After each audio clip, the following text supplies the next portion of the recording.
Hello friends, welcome to the HFY Ode, where we bring you new science fiction stories, a new world, a new adventure. And yes, there is no robotic or AI voices here, only real human voices with real human touch. So let's start this journey, and please subscribe my channel if you like the stories and press the bell icon for the latest updates. Let's have a story. Okay. The Cathar High Council chamber smelled like crushed basalt and measured patience. 47 elders floated in their gravity orbits, crystalline bodies rotating once every 11 minutes, the traditional Cathar thinking cycle. They had been deliberating for 3 standard weeks.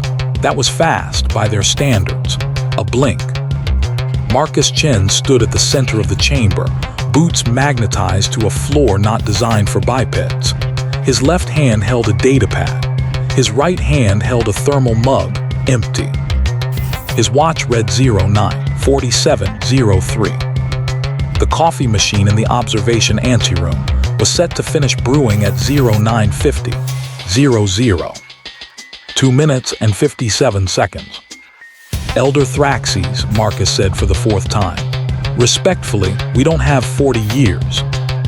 Elder Thraxes rotated slowly, ancient cracks in his silicate hide catching the chamber's amber light. The reckoning has consumed 17 star systems in the last 8,000 years. Its approach vector suggests it will reach the Andromeda, Milky Way bridge in 41 years, give or take 3 centuries. We have time. We don't. You are human, Liaison Chen. Your species measures existence in heartbeats. We measure in mountain formation. The reckoning is an entropy field. It feeds on complex organization. Our plan requires 40 years of careful prep. Marcus looked at his watch. 09:48:12. I have a deadline, he said. The reckoning did not announce itself. It arrived as a subtraction, stars winking out, not in explosion but in quiet dismissal. One moment, the system HX9921 was a glowing infant star with 11 planets. The next, it was a cold smear of uniform temperature across 3 light years. No heat, no gravity anomaly, just sameness. The Cathar had detected it 40,000 years ago when it was still on the other side of Andromeda. They had named it with appropriate gravity, the final simplification. Humans, upon hearing the description, had called it the smoothing. Then someone else had called it the reckoning, and the name stuck. Because it never stopped. It didn't move fast. It moved inevitably. Every organized system, every gradient, every temperature differential, every structure more complex than scattered dust, it flattened. Chemists would say it increased entropy. Theologists would say it hated creation. Marcus Chen said it was ruining his morning. All units audio check. The comm channel crackled. 3 voices returned. Spearhead 2 online. Sergeant Alina Voss, former barista, current tactical specialist. She was in the Silent Beacons cafeteria 200 meters east of Marcus's position. Spearhead 3 online.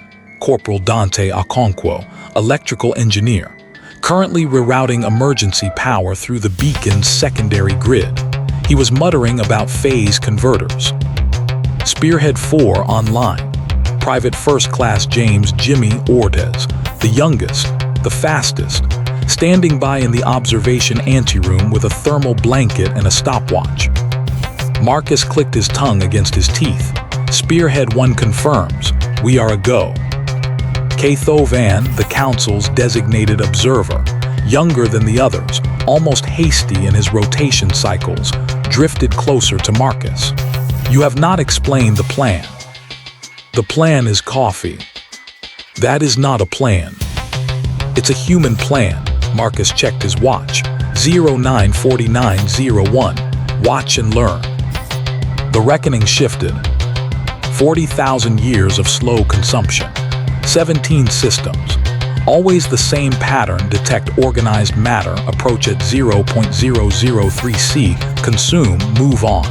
It had never accelerated. It had never changed course. Now, for the first time in its existence, it turned slightly, adjusted vector by 0.7 degrees, toward the silent beacon. K-Thovan's crystalline structure shivered. It sensed us. How? We are 4 light years away. Because you started planning, Marcus said. Explain. The reckoning feeds on preparedness, on complex organized responses. Every second you spend designing a 40-year countermeasure, you're sharpening its appetite. That's why your species has been losing for 40,000 years. Marcus turned to face the elderly Cathar elders. You plan, it eats your plan. You plan harder, it eats faster. Then how do you defeat it? Elder Thraxes asked, genuine confusion cracking his ancient voice. Marcus smiled. It was not a kind smile. You rush. 09-49-44. Marcus opened a private channel to Spearhead 4. Jimmy, status. Ordez's voice came back breathless. Machines green, waters at temp, beans are ground. The timer says, 60 seconds to completion. Don't let it burn. Sir, it's an automatic. It's a deadline, Jimmy. Treat it like one. Marcus switched back to the main channel. Spearhead 3, power reroute. Dante's voice crackled through interference. Working on it, sir. The beacon's emergency grid is older than my grandmother's house. You know she died in 22. I don't need her obituary. I need phase converter stability. You'll get it when you get it. Marcus checked his watch. 09-49-52. 8 seconds, he said aloud. K-Thovan rotated in confusion. 8 seconds until what? Until phase 2. And what is phase 2? Marcus clicked his comm to open channel. Spearhead 2, Voss, you at the microwave. Elena's voice came back flat. Roger, old commercial unit. Looks like it survived the station's abandonment, probably 40,000 years old. Does it work? A pause, a click, a low hum. It hums, Elena said. That's not a yes. It's not a no. Marcus closed his eyes, breathed. 0950-00. The coffee machine in the observation anteroom beeped. Powering up. I have a confirmed brew, Jimmy Ortega announced over the comm, barely containing his excitement. Smells like, I don't know, like victory. Don't drink it, Marcus said. Sir, that coffee is not for drinking, not yet. Then what is it for? K-Thovan asked. Marcus turned to face the Cathar observer. Behind him, the holographic display showed the reckoning's new trajectory, an arrow pointing directly at the silent beacon. Estimated arrival, 11 hours. Not 40 years. 11 hours. We are a go, Marcus said. I say again, all units go. Elder Thraxes rotated faster now, his ancient calm cracking. You are going to get everyone killed for a beverage. Marcus opened his thermos, still empty, and looked at the elder with absolute seriousness. No, he said. We're going to save the galaxy because I have a deadline. He raised his hand to his earpiece. Copy Spearhead 1, all units engage. The silent beacon came alive. 40,000 years of dormant systems. Emergency generators that hadn't spun since before humanity invented writing. Lights that flickered in spectrums no human eye could see. Marcus stood at the center of the beacon's command deck, a hexagonal room with consoles designed for Cathar tentacles, not human fingers. Every surface was cold, dark, and utterly alien. He loved it. Spearhead 2 status. Elena Voss's voice came through sharp. Spearhead 2 taking North Peninsula, North Cafeteria. Microwave is operational. I've got power spikes every time I cycle it. Something's wrong with the capacitor bank. Can you fix it? I can hit it. That's not fixing. It's 40,000 years old, sir. Hitting it is fixing. Marcus allowed himself a half smile. Proceed. Spearhead 2 proceeding to hit microwave. Powering up. Dante Okonkwo in the server room. Spearhead 3 beginning descent over South Peninsula, South Power Relay. Sir, this station's grid is a nightmare. The emergency systems are wired through something called a phase sync. If I redirect power to the microwave, I might shut down life support in the East Wing. Any humans in the East Wing? No, sir. Then do it. Sir, the Cathar observers are in the East Wing. Marcus glanced at Catho Van, who was hovering nearby, crystalline appendages twitching in alarm. The Cathar don't breathe oxygen, Marcus said. They'll be fine. Dante paused. You're making me depressurize the alien diplomats. I'm making you prioritize.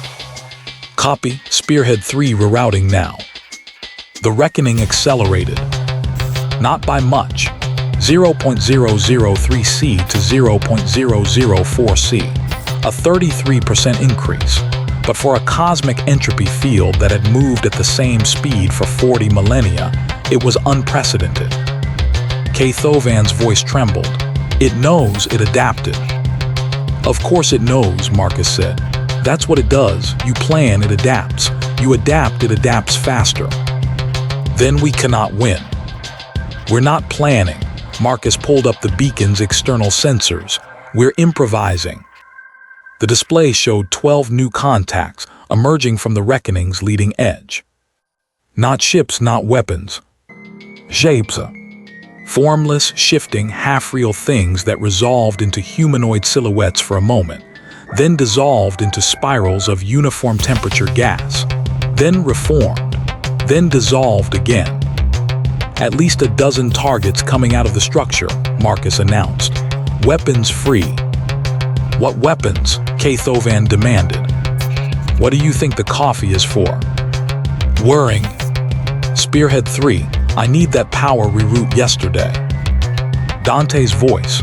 Working on it, sir. The phase sync is look, do you know what a phase sync does? Make it stop syncing phases. That's not you know what fine. I'm bypassing the Western capacitor bank. If the station explodes, I'm filing a complaint. Noted, Spearhead 4 coffee status. Jimmy Ortega, sir, the coffee it's just sitting there. In the carafe, it's getting cold. Good, that's the point. What, why? Because cold coffee is a tragedy, and the reckoning feeds on complex emotions. Right now, that carafe represents hope, the hope of a warm drink turning into disappointment. That's organized entropy. That's a weapon. Silence on the comm. Then Alina Voss, sir, that's the dumbest thing I've ever heard. Does it work? I don't know yet. Then shut up and hit the microwave. The reckoning's humanoid shapes reached the beacon's outer hull. They didn't attack. They pressed like cold fingers against glass. The station's temperature dropped 6 degrees in 4 seconds. Marcus felt it in his bones. Incoming. We have to evacuate, Cathovan started. Spearhead 2, your go for infield. Proceed to insertion point. Go, go, go. Alina Voss, copy, moving to microwave. Marcus, Spearhead 3, power status. Dante, almost there, wait, no, wait, yes, the phase sync just collapsed. Was that good or bad? I don't know. Find out, Spearhead 4, coffee now. Jimmy Ortega grabbed the carafe. It was warm, almost hot. The brewing cycle had finished minutes ago, but the thermal carafe had held the temperature. That was the problem. Sir, the coffee is still hot. Then cool it down. How? Blow on it. Whirring. The reckoning shapes pressed harder. Ice formed on the beacon's inner hull. Marcus's breath fogged. Somebody get on top, keep formation. Alina reached the microwave. It was a commercial unit, big, silver, covered in 40,000 years of dust. The door opened with a scream of rusted hinges. What do I do? Put the carafe inside. The whole carafe. It's a microwave, not a teacup. Yes, the whole carafe. And then, Marcus looked at his watch. 09:55:00. 5 minutes since the coffee finished brewing. 5 minutes of cooling. 5 minutes of disappointment. Then you turn it on, he said. Turn it on for how long? Marcus smiled. Until something happens. The microwave hummed. It was a sound older than human civilization. A magnetron tube vibrating at 2.45 gigahertz, designed to agitate water molecules, designed to heat. But the carafe inside was already warm. The coffee inside was already cooling. The microwave wasn't heating anything. It was reheating, resurrecting, unflattening. Spearhead 2, report. Elena Voss's voice came through distorted interference from the microwave's magnetic field. Sir, the carafe is its glowing. Define glowing. Like blue from the inside, the coffee is glowing blue. Any change in the reckoning? Cathovan answered instead. His voice was small, terrified. It stopped. Marcus turned to the holographic display. The reckoning, the entropy field that had consumed 17 star systems, that had moved without pause for 40,000 years, had stopped 400 kilometers from the beacon's hull. Its humanoid shapes froze mid-press. Spearhead 3 power levels. Dante Okonkwo, sir, the phase sync is its revering. The reckoning's entropy field is collapsing back toward its origin point. That's not possible. It's happening. The microwave is doing this. No, Marcus pointed at the glowing blue carafe. The deadline is doing this. The coffee was supposed to be a morning ritual, a promise. We let it cool, we nearly let it die, and then we reheated it. He turned to face the frozen display. The reckoning can't process that. Second chances, late recoveries, things that were supposed to end but didn't. That's not entropy, that's the opposite. Cathovan whispered, that's antifragility. Marcus nodded, yeah, it's human. The super weapon that can destroy the entire galaxy is coffee plus deadline. The reckoning spoke, not in sound, in pressure. In Chinese letter gradients that shouldn't exist. In the sudden awareness that something vast and ancient was looking at Marcus Chen. And then words. Not English, not Cathar, purer than language. Direct meaning injection into his prefrontal cortex. You tricked me. Marcus held his ground. I set a deadline. Deadlines are illusions. Time is a gradient. I flatten gradients. You missed one. The pressure increased. Marcus's nose began to bleed. I will unwind your station, your species, your memory. There will be no record of humans ever existing. No temperature differential to prove you were here. You will be uniform. Then why haven't you? Silence. Marcus wiped the blood from his upper lip. Because you can't, can you? You feed on organized plans, preparedness, certainty. But I didn't plan this. I made coffee, set a timer, got stressed.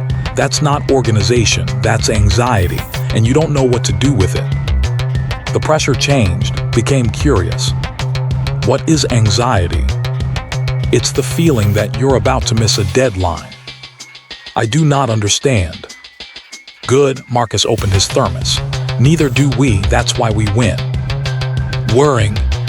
The microwave cycle ended. The blue glow in the carafe faded. The coffee inside was no longer warm, it was hot, almost boiling, as if the microwave had put back every calorie of heat the carafe had lost in the last 5 minutes. Elena Voss, sir, the carafe it's too hot to touch. Leave it. Leave it where? In the microwave. For how long? Marcus looked at his watch. 09:57:00. The deadline was 09:50. We missed it. Then we unmissed it. The reckoning doesn't know what to do with a missed deadline that gets fixed, so we're going to do it again. Sir, set the microwave for another 2 minutes. That will destroy the carafe, Cathovan warned. Marcus didn't look away from the frozen reckoning. Then we'll get another carafe. The reckoning shapes began to writhe. Not attacking, not retreating, reforming. The 12 humanoid silhouettes merged, became 6, became 3, became 1, a single shape, tall and thin and wrong, pressing both hands against the beacon's hull. You are breaking me. That's the idea. I am not a thing that breaks. I am a law of physics. I am the heat death of the universe accelerated. You're a bully, Marcus said. You pick on species that plan, that prepare, that build beautiful, organized civilizations, and then you eat them. Yes. Ever met a species that forgot to plan, that showed up late, that burned the coffee and then reheated it and then burned it again? The shape was silent. Hi, Marcus said. We're humans. We have ADHD, anxiety, and a cultural obsession with deadlines we set for ourselves for no reason. You can't eat us. We're too chaotic. I will try. Then try faster. Marcus raised his hand to his earpiece. Spearhead 2, start the microwave. Spearhead 3, double the power output. Spearhead 4, pour me a cup the second that cycle ends. Jimmy Ortega, pour you a cup, sir. Into my thermos. I've been standing here with an empty mug for 10 minutes. It's embarrassing. The microwave screamed. 2 minutes at double power. The carafe inside began to crack, long spider webs forming across the glass. The coffee inside boiled, evaporated, condensed on the ceiling of the microwave. And the blue glow returned. Brighter this time, angrier. Spearhead 3, power levels. Dante Okonkwo shouted over the comm. Sir, the phase sync it's pulling from the reckoning. The entropy field is revering. I'm seeing temperature differentials where there shouldn't be any. He's creating gradients. Good. Sir, that's not possible. You can't create energy from entropy. You can if you're a human with a deadline. The reckoning's single shape pressed harder. Cracks formed in the beacon's outer hull, not from physical force, from uniformity. The hull was cold in some places, warm in others. The reckoning was trying to make it the same temperature everywhere. It had almost succeeded. Then the microwave rebooted the coffee, and the hull's temperature gradient spiked. Elena Voss hit the microwave's door release. Steam exploded into the cafeteria. Superheated coffee vapor, the smell of roasted beans and desperation. And the reckoning screamed. Not in pressure, not in meaning injection. In sound, a frequency that made Marcus's teeth ache, that made Cathovan's crystalline body vibrate apart at the molecular level. You are unmaking me. 1 cup at a time. You do not understand. I was not the threat, I was running.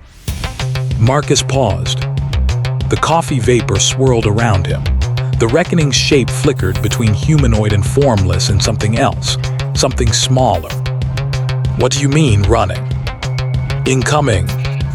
The reckoning's voice changed. Less pressure, more fear. There is something behind me, behind all things. I am entropy, the flattening of complexity, but I am not the end. I am the preparation for the end.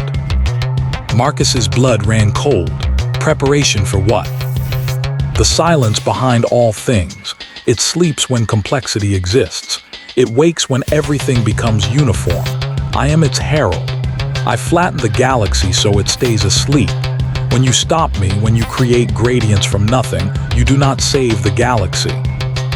The reckoning's shape pointed past the beacon, past the Andromeda, Milky Way bridge, into the void between galaxies. You wake it. Cathovan's remaining fragments, his body had partially crystallized from the reckoning's scream, whispered. The silence. It is a legend among my people. The thing that existed before the first gradient, before hot and cold, before now and then, if it wakes. Marcus held up a hand, quiet. He stared at the holographic display. The reckoning had stopped. Its entropy field had collapsed. The temperature gradients across the beacon's hull were stabilizing. And beyond the beacon, in the deep black between galaxies, something else was stirring. Not moving, not growing, just noticing. Marcus looked at his watch. 09:59:00. He looked at his thermos, still empty. He looked at the cracked carafe in the microwave, still steaming, still glowing faintly blue. Then he looked at the frozen reckoning. "You knew," Marcus said quietly. "You've known for 40,000 years. Every system you consumed, you weren't attacking. You were feeding so the silence wouldn't wake." "Yes. And now we've stopped you." "Yes." Marcus took a slow breath. "So now the silence wakes." "Yes." A long pause. Then Marcus Chen, human, anxious, coffee-deprived, facing the end of all things, did something the reckoning could not process. He laughed. "Spearhead 234 status. Elena Voss, sir, the microwave just died, permanently.